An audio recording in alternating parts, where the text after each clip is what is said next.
আমি খুব সংক্ষেপে বলছি। এই সফরের মধ্যে নবী সাল্লাল্লাহু আলাইহি ওয়াসাল্লামকে দেখানো হয়েছে একজন বুড়ি মহিলা, তিনি নবী সাল্লাল্লাহু আলাইহি ওয়াসাল্লামকে ডাকছেন, আহ্বান করছেন, তার দিকে ডাকছেন। আর জিবরাইল আলাইহিস সালাম বলছেন যে আপনি তার দিকে তাকাবেন না, আপনি সামনে চলুন।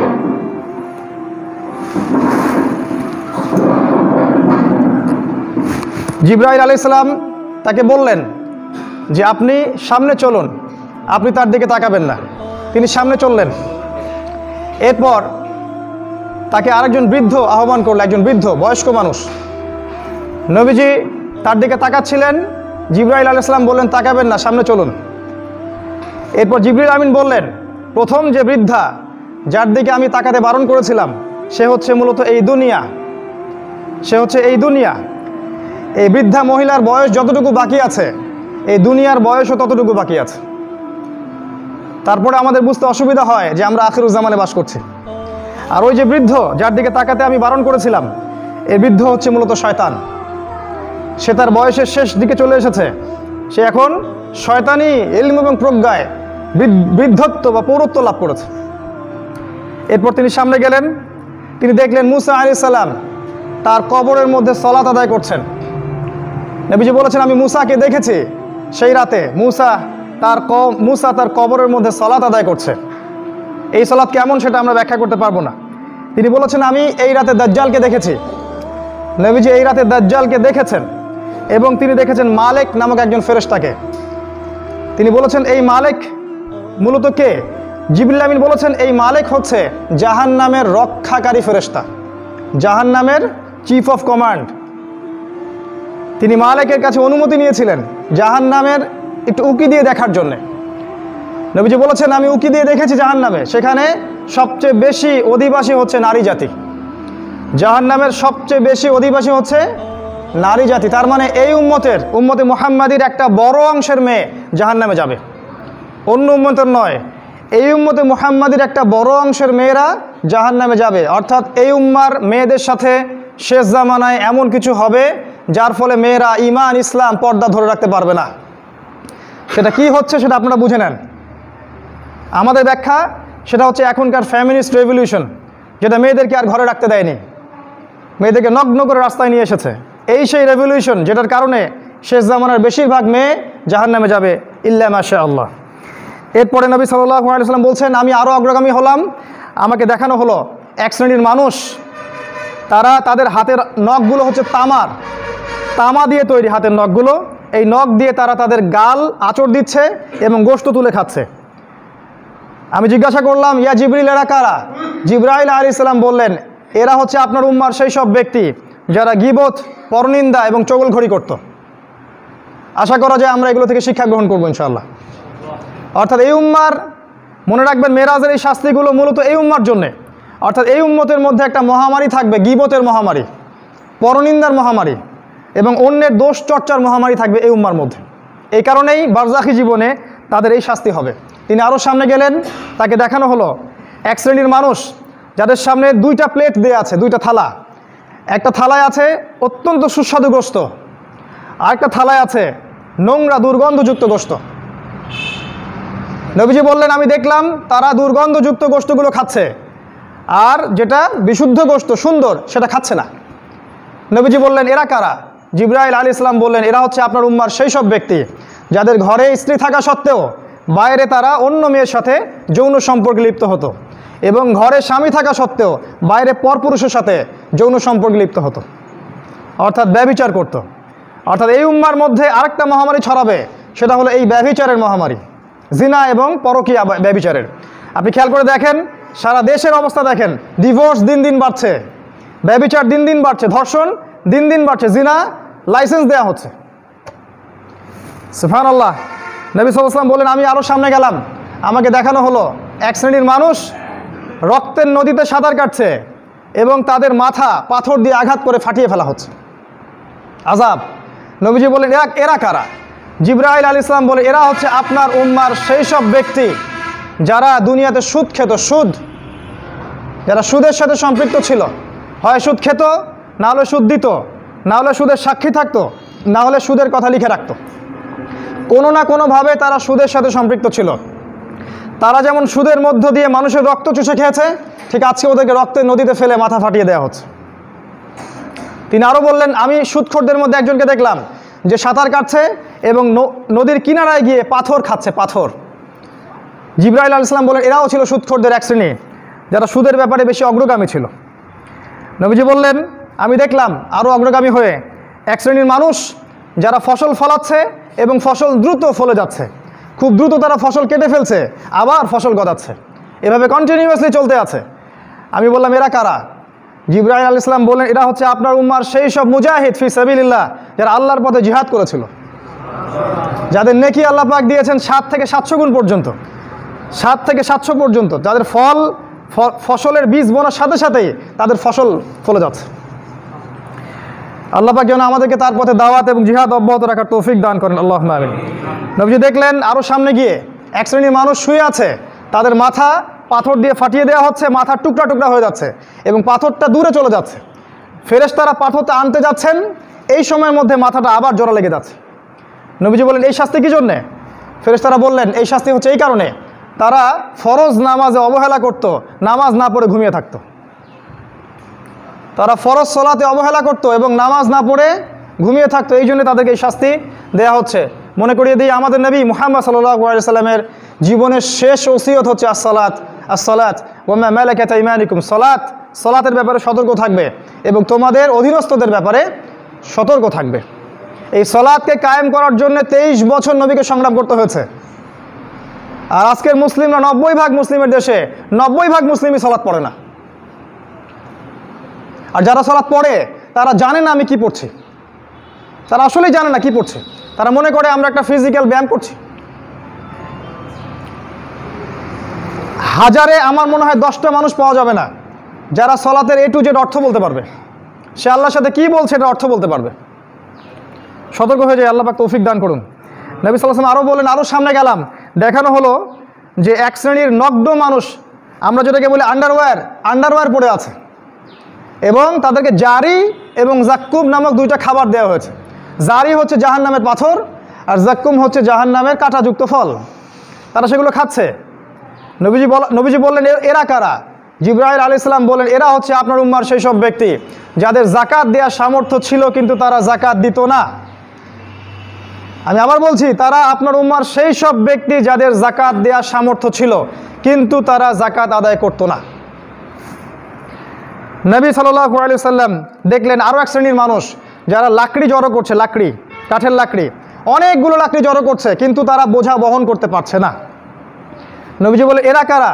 তাকে বলা হলো, এরা আপনার উম্মার সেই সব ব্যক্তি যারা দায়িত্ব পালন করতে পারতো না কিন্তু দায়িত্ব তাদের কাঁধে নিত। পলিটিক্যাল নেতারা সতর্ক হয়ে যান, যারা দায়িত্ব পালন করতে পারতো না কিন্তু দায়িত্ব তাদের কাঁধে জোর করে নিত, চেয়ে নিত দায়িত্ব, আমাকে দায়িত্ব দাও, আমাকে দায়িত্ব দাও, আমি যোগ্য, কিন্তু দায়িত্ব তারা পালন করতে পারতো না। এই শাস্তি হবে পরকালে। নবীজি দেখলেন এক শ্রেণীর মানুষের জিহ্বা আগুনের কেচি দিয়ে কেটে দেওয়া হচ্ছে এবং জিহ্বার বাকি অংশ টেনে পিঠের পিছনে পেরেক দিয়ে লাগিয়ে দেওয়া হচ্ছে। নবীজি বলেন, এরা কারা?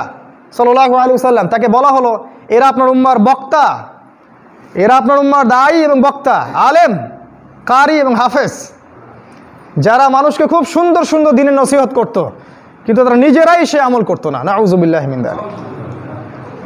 আল্লাহ পাক বলেছেন, লিমা তাকুলুনা মা লা তাফআলুন, তোমরা এমন কথা কেন বলো যেই কাজ তোমরা নিজে করো না। আজকের এই উম্মার, আমাদের এই জাতির সবচেয়ে বড় সমস্যা, আমরা এমন এক শ্রেণীর ওলামায়ে কেরাম তৈরি করতে পারে নাই যারা কথা এবং কাজে মিল আছে। কথা এবং কাজে 100% মিল থাকলেই সে আলেম, কথা এবং জানা এবং আমলে 100% মিল থাকবে সে একজন আলেম। মিল নাই, আলেম নন, বরং তাদের এই শাস্তি হবে কিয়ামতের মাঠে। নবীজি আরও দেখলেন একটা দুর্গন্ধ বের হচ্ছে। জিজ্ঞাসা করা হলো, কোন দুর্গন্ধ? তাকে বলা হলো, এটা জাহান্নামের রক্ত পুজের দুর্গন্ধ। তারপর একটু পর তাকে তিনি সুগন্ধ পেলেন। জিজ্ঞাসা করলেন, এটা কিসের সুগন্ধ? নবীজিকে বলা হলো, এটা হচ্ছে ফেরাউনের স্ত্রী আসিয়ার জান্নাতের ঘরের সুগন্ধ। ফেরাউনের স্ত্রী আসিয়া জান্নাতে চলে যেতে পারেন। আজকে আমরা যারা মুসলিম পরিবারে জন্মগ্রহণ করেছি তারা জান্নাতের স্বপ্ন দেখতে পারি না। জীবনের উদ্দেশ্য থাকতে হবে সেই জান্নাত। ফেরাউনের স্ত্রীর জীবনের উদ্দেশ্য ছিল সেই জান্নাত। 1000টা নির্যাতন সহ্য করার পরেও সে ফেরাউনের ওই জুলুম, ওই কুফর, শিরকের সামনে আত্মসমর্পণ করে নাই। আজও যদি আমরা সেইভাবে চলতে পারি, ইনশাআল্লাহ আল্লাহ পাক আমাদেরকেও সেই ফেরাউনের স্ত্রীর মতোই জান্নাত দান করুন ইনশাআল্লাহ তাআলা। এরকম অনেক ঘটনা তিনি দেখেছেন, সবগুলো বলা সম্ভব নয়। এরপর তিনি ওই বাইতুল মাকদাসে অবতরণ করেন, সেখানে সমস্ত নবী রসুলদেরকে নিয়ে তিনি সালাত আদায় করেন। সমস্ত নবী রসুলের ইমাম ছিলেন আমাদের নবী মুহাম্মদ সাল্লাল্লাহু আলাইহি ওয়াসাল্লাম। এরপর তাকে ওই সিঁড়িতে করে নিয়ে যাওয়া হয় আসমানে। প্রথম আসমানে তার সাথে দেখা হয় আদম আলাইহিস সালামের, দ্বিতীয় আসমানে দেখা হয় ঈসা আলাইহিস সালাম এবং ইয়াহইয়া আলাইহিস সালামের। এই দুজন একসাথে কেন? কারণ ইয়াহইয়া আলাইহিস সালাম সেই নবী যিনি ঈসা আলাইহিস সালামকে সার্টিফাই করেছিলেন যে এই হচ্ছে সত্যিকারের মাসিহ, এবং এই সার্টিফাই করার জন্যে ইয়াহইয়া আলাইহিস সালামকে ইহুদিরা হত্যা করেছিল। আর ঠিক একই কারণে ঈসা আলাইহিস সালামকেও কিন্তু ইহুদিরা হত্যা করার চেষ্টা করেছিল। এই জন্য আল্লাহ পাক দুজনকে একসাথে রেখেছেন। শেষ জামানাতেও আমাদের ইমামুল মাহদি তিনি ঈসা আলাইহিস সালামকে আবারও সার্টিফাই করবেন, তিনি বলবেন ইনি হচ্ছেন ঈসা আলাইহিস সালাম সত্যিকারের মাসিহ। তৃতীয় আকাশে তার সাথে দেখা হচ্ছে ইউসুফ আলাইহিস সালামের। নবীজি বলেছেন ইউসুফকে এই পৃথিবীর সৌন্দর্যের অর্ধেক দিয়ে দেওয়া হয়েছে। এত সৌন্দর্য থাকার পরেও তিনি কিন্তু জিনার ধার কাছেও যান নাই। জিনার অপবাদে, বিনা অপরাধে তিনি 12 বছর জেল খাটছেন। তারপরেও তিনি কিন্তু অন্যায়ের দিকে পা বাড়ান নাই। তার ভাইরা যখন তার সাথে গাদ্দারি করেছিল, তার সাথে খারাপ আচরণ করেছিল, তাকে কুয়ায় ফেলে দিয়েছিল, তিনি যখন পরে মিশরের মিনিস্টার হয়েছেন সেই ভাইদেরকে তিনি মাফ করে দিয়েছেন। তিনি বলেছেন লা তাসরিবা আলাইকুমুল ইয়াউম, তোমাদের উপর আমার আজকে কোনো রকমের কোনো অভিযোগ নাই, কোনো দ্বিধা এবং সংকোচ নাই। একই কথা আমাদের নবীজিও বলেছিলেন মক্কা বিজয়ের দিন যে তোমাদের সবাই আনতুমুত তুলাকা, তোমরা সবাই আজকে মুক্ত। লা তাসরিবা আলাইকুমুল ইয়াউম, তোমাদের উপর আজকে আমার কোনো রকম অভাব, অভিযোগ, কোনো হিংসা বিদ্বেষ কিছুই নাই। কিন্তু নবীজি এক শ্রেণীর মানুষকে সেদিন মাফ করেন নাই, যারা রাসূলুল্লাহ সাল্লাল্লাহু আলাইহি ওয়াসাল্লামের শানে গালি দিয়েছিল, কাব্য রচনা করেছে, গল্প উপন্যাস রচনা করেছে, নর্তকী নাচিয়েছে। আল্লাহ রসুল সাল্লাল্লাহু আলাইহি ওয়াসাল্লাম মক্কা বিজয়ের দিনও এদেরকে মাফ করেন নাই। তিনি বলেছেন এদেরকে যেখানে পাবে সেখানে হত্যা করবে। আমরা কিভাবে বুঝাবো যে এটা কত বড় লেভেলে একটা পাপ? আল্লাহ পাক বোঝার তৌফিক দান করুন। এই পাপ যদি কোনো জাতি করে, এই পুরো জাতির দায়িত্বশীল যারা, তাদের সবাইকে আল্লাহ পাক কিয়ামতের মাঠে নাকে খড় দিয়ে ছেঁচড়া দিয়ে জিজ্ঞাসাবাদ করাবেন ইনশাআল্লাহ তাআলা। আর নবী সাল্লাল্লাহু আলাইহি ওয়াসাল্লামের পক্ষ যারা অবলম্বন করবে, তাদের বিপক্ষে যদি কেউ অবস্থান নেয়, আল্লাহ পাক পুরো জাতিকে জাহান্নামে দিয়ে দেবেন ইনশাআল্লাহ। আল্লাহ পাকে কোনো পরোয়া নাই, কোনো পরোয়া নাই। সময় থাকতে আমাদের উচিত রাসূলুল্লাহ সাল্লাল্লাহু আলাইহি ওয়াসাল্লাম শান মর্যাদার পক্ষে চলে আসা। বিপক্ষে অবস্থায় মৃত্যুবরণ করলে কাফের অবস্থায় মৃত্যু হতে পারে, জালেম অবস্থায় মৃত্যু হতে পারে, মুনাফিক অবস্থায় মৃত্যু হতে পারে। আল্লাহ পাক বোঝার তৌফিক দান করুন, আল্লাহুম্মা আমিন। এরপর তার সাক্ষাৎ হয় চতুর্থ আসমানে ইদ্রিস আলাইহিস সালামের, পঞ্চম আসমানে হারুন আলাইহিস সালাম। হারুন কোন নবী? হারুন আলাইহিস সালাম সেই নবী যার দাড়ি এবং চুল মুসা আলাইহিস সালাম ধরে বলেছিলেন যে তোমাকে রেখে গেলাম, কি কারণে বনু ইসরাইল পথভ্রষ্ট হলো। কোরআনে একটা মাত্র সূরার মধ্যে দাড়ির কথা আছে, সেটা হারুন আলাইহিস সালামের দাড়ির কথা। আর কোনো জায়গায় দাড়ির কথা নাই, সূরা তহার মধ্যে আছে। হারুন আলাইহিস সালাম বলছেন, হে মুসা আমার ভাই, লা তাখুয বিলিহাতি ওয়ালা বিরাসি, আমার দাড়ি আর চুল ধরো না। আমি ভয় পেয়েছিলাম যে বনু ইসরাইলকে যদি আমি নসিহত করতে যাই তারা বিভক্ত হয়ে যাবে। এরপর তার সাথে দেখা হয় মুসা আলাইহিস সালামের ষষ্ঠ আসমানে, এবং তিনি সেই নবী যিনি বলেছেন 50 ওয়াক্ত সালাত আপনার উম্মাহ আদায় করতে পারবে না। আমার উম্মতকে 2 ওয়াক্ত সালাত দেওয়া হয়েছিল, তাই তারা আদায় করতে পারে নাই। 50 ওয়াক্ত সালাত আপনার উম্মাহ কেমন করে আদায় করবে? পারবে না। আজকে দেখেন আমরা কিন্তু সেটাই 5 ওয়াক্ত সালাত পর্যন্ত ঠিকমতো আদায় করতে পারছি না। আর নবীজি যখন ফিরে আসছিলেন 5 ওয়াক্ত সালাত নিয়ে, তারপরেও মুসা আলাইহিস সালাম বলেছিলেন আবার ফিরে যান, আরও কমায় নিয়ে আসেন। তারা 5 ওয়াক্ত পারবে না। দেখেন আমরা 5 ওয়াক্ত পারছি না। কয়জন উম্মাহ মুসলিম দেখেন 5 ওয়াক্ত সালাত জামাতের সাথে পড়ছে। এরপর ইব্রাহিম আলাইহিস সালামের সাথে দেখা হয় সপ্তম আসমানে। ইব্রাহিম আলাইহিস সালাম বাইতুল মামুরে হেলান দিয়েছিলেন। বাইতুল মামুর হচ্ছে ফেরেশতাদের কাবা, যেখানে তারা তাওয়াফ করেন।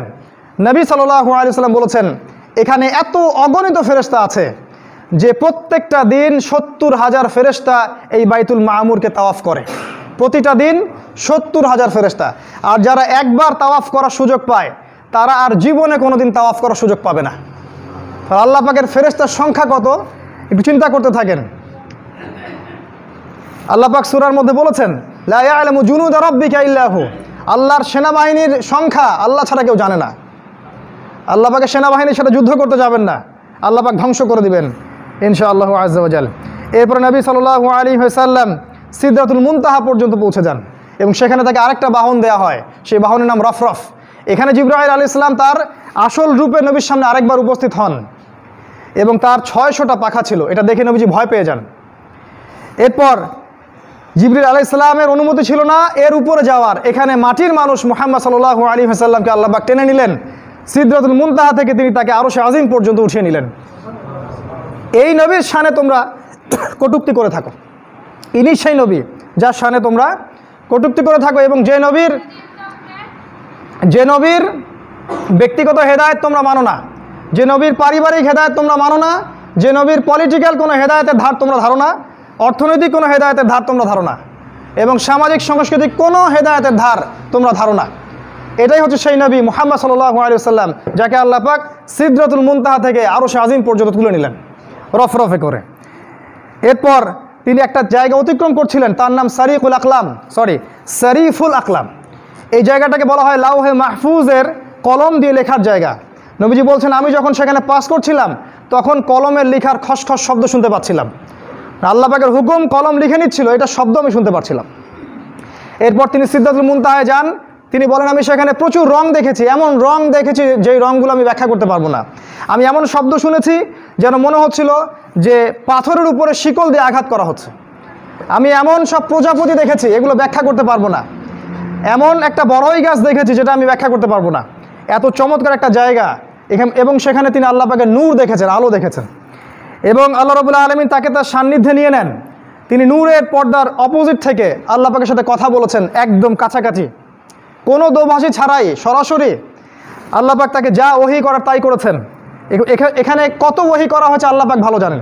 নবীজি বলেছেন, এখানে আমাকে বেশ কয়েকটা ওহী করা হয়, তার মধ্যে একটা হচ্ছে আমাকে এই জায়গায় সূরা বাকারার শেষের 3টা আয়াত ওহী করা হয়। নবীজি বলেছেন, কোনো ব্যক্তি যদি রাতের বেলা সূরা বাকারার শেষ 3টা আয়াত পড়ে সারা রাত ইবাদত করার নেকি পাবে ইনশাআল্লাহ। নবীজি বলেন, এই সময় আমাকে আরেকটা ওহী করা হয়, সেটা হলো যে 5 ওয়াক্ত সালাত আমাকে হাদিয়া দেওয়া হয়। এই 5 ওয়াক্ত সালাত আমার উম্মাহ যদি আদায় করে তাহলে 50 ওয়াক্ত সালাতের নেকি পাবে ইনশাআল্লাহ। নবীজি বলেছেন, এই সময় আমাকে আরেকটা ওহী করা হয়, এটা আমাদের জন্য খুব খাস। তিনি বলেন যে আমার আল্লাহ পাক আমাকে ওয়াদা করেছেন, আমার উম্মতের কোনো ব্যক্তি যদি শিরিক না করে মারা যায় আল্লাহ পাক ইনশাআল্লাহ তাকে জান্নাত দান করবেন। আর আমি বলে রাখি, শেষ জামানার সবচেয়ে বড় ভয়ঙ্কর পাপ শিরক। শেষ জামানার সবচেয়ে ভয়ঙ্কর পাপ শিরক। আপনার আকীদায় শিরিক আছে, আপনার শিক্ষা ব্যবস্থায় শিরিক আছে, আপনার অর্থনীতির মধ্যে শিরিক আছে, আপনার সংস্কৃতির মধ্যে শিরিক আছে, আপনার পলিটিক্যাল সিস্টেম পুরোটাই শিরকের উপর দাঁড়িয়ে আছে। এই জামানায় শিরিক থেকে বাঁচাটা সবচেয়ে বড় চ্যালেঞ্জ। শিরিক থেকে যদি বাঁচতে পারেন ইনশাআল্লাহ জান্নাতে চলে যাবেন। আমল নামায় যদি শিরিক থাকে কোনো সম্ভাবনা নাই জান্নাতে যাওয়ার, কোনো সম্ভাবনা নাই। আল্লাহ পাক বলেছেন, লাইন আশরাকতা লা ইয়াহবাতান্না আমালুক, হে নবী আপনি যদি শিরিক করেন আপনার আমল নামা আমি বাতিল করে দিব। আল্লাহর নবী বলেছেন, এই মানব জাতির 1999টা মানুষ জাহান্নামে যাবে, 1999টা মানুষ, একটা মানুষ জান্নাতে যাবে হাজারে। যে 999টা মানুষ জাহান্নামে যাবে তার আমল নামায় শিরিকের পাপ থাকবে, শিরক। খুব সাবধান, শিরক থেকে সাবধান। এরপর আল্লাহ পাক আরও কিছু ওহী করেন। নবীজি বলেছেন 8টা স্পেশাল ওহী করেন, 8টা। একটা হচ্ছে নবীজি বলেন, আমাকে এই সময় আল্লাহ পাক ইসলাম দান করেন, আমাকে হিজরত দান করেন, আমাকে জিহাদ ফি সাবিলিল্লাহ দান করেন, আমাকে সালাত দান করেন, আমাকে সাদাকা দান করেন, আমাকে সওম দান করেন, আমাকে আমর বিল মারুফ বা সৎ কাজের আদেশ দান করেন এবং অসৎ কাজের নিষেধ দান করেন। এই 8টা ওহী আমাকে স্পেশাল করা হয়েছে। এরপর রাসূল সাল্লাল্লাহু আলাইহি ওয়াসাল্লাম আবারও এই মর্তের পৃথিবীতে ফিরে আসেন। সাহাবীদের মধ্যে অনেকে বলেন, অনেকে বিশ্বাস করে, অনেকে করে না। কেউ বলে পাগল, মজনুন, এ তো পাগল হয়ে গেছে। এই সময় আবু বকর সিদ্দিক রাদিয়াল্লাহু আনহু তিনি বলেন, তিনি যদি বলে থাকেন অবশ্যই সত্যি কথা বলেছেন। এরপর তার নাম হয় সিদ্দিক। এভাবে মেরাজের এই ঘটনা শেষ হয়। আমরা সাধারণত মেরাজ আসলে এই ঘটনাগুলো ব্যাখ্যা করি ঠিকই, এর মধ্যে শিক্ষাগুলো নিয়ে আলোচনা করি না। একটু খেয়াল করে দেখেন, এই মেরাজের এই পুরো সফরে যে শিক্ষাটা আছে, যে পাপের কারণে শাস্তিগুলো দেখেছেন, এই পাপগুলো এই উম্মার জন্য স্পেশাল পাপ। এই উম্মা বেশিরভাগ মানুষ এই পাপে লিপ্ত থাকবে। এই উম্মার বেশিরভাগ মানুষ সালাত ঠিক মতো পড়বে না। এই উম্মার বেশিরভাগ মানুষ ব্যভিচার করতে পারে। এই উম্মার ম্যাক্সিমাম মানুষ সুদ খাবে, তারা এতিমের সম্পদ আত্মসাৎ করবে।